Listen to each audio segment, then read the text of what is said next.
बात महाराष्ट्र की करेंगे, जहां पर नई सरकार के शपथ ग्रहण के बाद आज पहला दिन है। कल महाराष्ट्र में देवेंद्र फडणवीस ने बतौर मुख्यमंत्री शपथ ली, वहीं एकनाथ शिंदे और अजीत पवार ने डिप्टी सीएम के तौर पर शपथ ली। अब फडणवीस की पहली चुनौती कैबिनेट के गठन की है।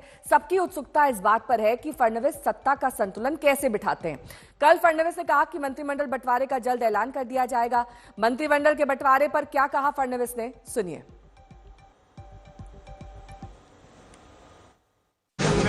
कोई भी गृह मंत्री बने तब भी उसको ये सारी चीजें सुननी पड़ती है, टीका होती है।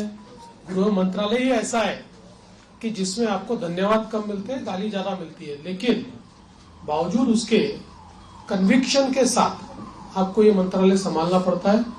मैंने कन्विक्शन के साथ उसको संभाला और मैं इतना ही आपको कहता हूं कि इस कार्यकाल में भी हमारी सरकार गृह मंत्रालय के माध्यम से महाराष्ट्र में कानून व्यवस्था अच्छी रहे, महाराष्ट्र के लोगों को सुरक्षित लगे, इस प्रकार के सारे उपाय करेगी। विद्या मेरी सहयोगी इस वक्त जुड़ गई हैं तमाम जानकारी के साथ। विद्या, ऐसा लगता है कि मंत्रालयों का बंटवारा हो चुका है, काफी हद तक 90-80-90% तय हो चुके हैं मंत्रालय, सिर्फ ऐलान बाकी है, क्योंकि अभी तक इंतजार 5 तारीख का किया जा रहा था। अब तस्वीर आज या कल में साफ हो सकती है। जी देखिए, अगर बहुत पूरा तय हो गया होता तो कल तो शपथ ही ले लिया होता लोगों ने। सिर्फ 3 लोगों ने थोड़ी ना यहाँ पर शपथ लिया होता स्टेज पर, जब प्रधानमंत्री और बाकी सारे डिग्निटरीज प्रेजेंट थे। दरअसल बात अटकी हुई है, ये तय है, और इसको सॉर्ट आउट करने में थोड़ा समय जरूर लगेगा।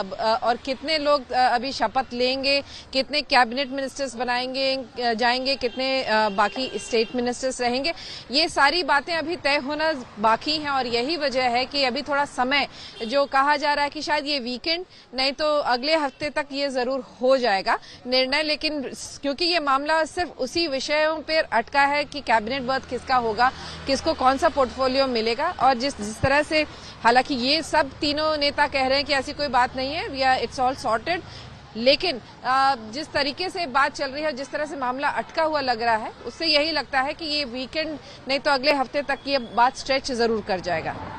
ठीक है, बने रहिए हमारे साथ। इस बीच देवेंद्र फडणवीस ने कल शपथ ग्रहण की। एकनाथ शिंदे डिप्टी सीएम बन गए हैं और वो कुलाबा पहुंचे डिप्टी सीएम पद की शपथ लेने के बाद। उन्होंने शिवसेना के संस्थापक बाला साहब ठाकरे को माल्यार्पण किया, फिर वो ठाणे गए। ठाणे जाकर शिंदे ने आनंद दिखे मठ का दौरा किया। शिंदे ने कहा कि वो पहले कॉमन मैन थे, अब डेडिकेटेड कॉमन मैन है।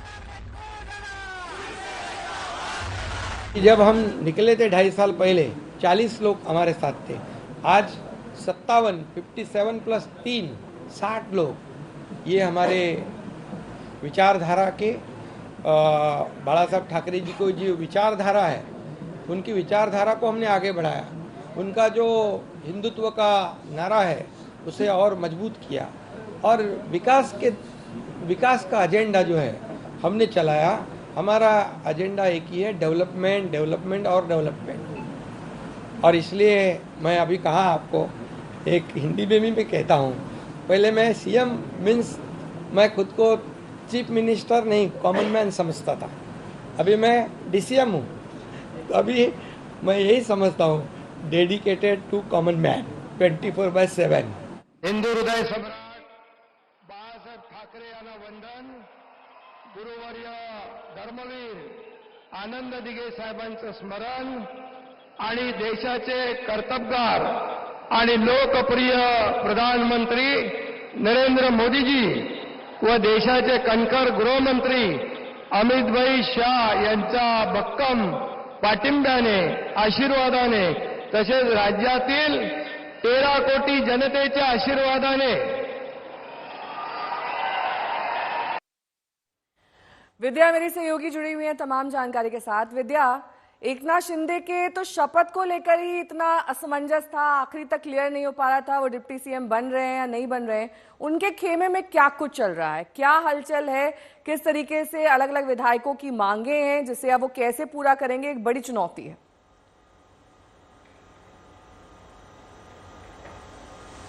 अगर आप देखें तो इस पूरे मामले में जो पोर्टफोलियो डिस्ट्रीब्यूशन है, वही मामला बहुत अटका हुआ है। अगर आप देखें तो इस पूरे समय में पोर्टफोलियो को लेकर जो खास तौर से होम मिनिस्ट्री है, अगर आप देखें तो अजीत पवार फैक्शन है, वो बार बार कह रहा है कि उन्हें फाइनेंस मिनिस्ट्री चाहिए।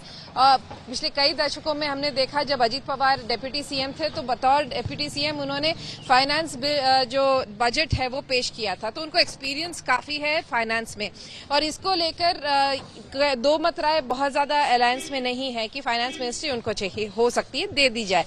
लेकिन जहां तक होम डिपार्टमेंट का सवाल है वो मामला पेच अटका हुआ है, क्योंकि एकनाथ शिंदे बार बार यही कह रहे हैं कि भाई हम जब मुख्यमंत्री थे तो ये होम डिपार्टमेंट फडणवीस जी ने लिया हुआ था, अब जब वो होम चीफ मिनिस्टर हैं तो होम डिपार्टमेंट हमें मिल जाना चाहिए।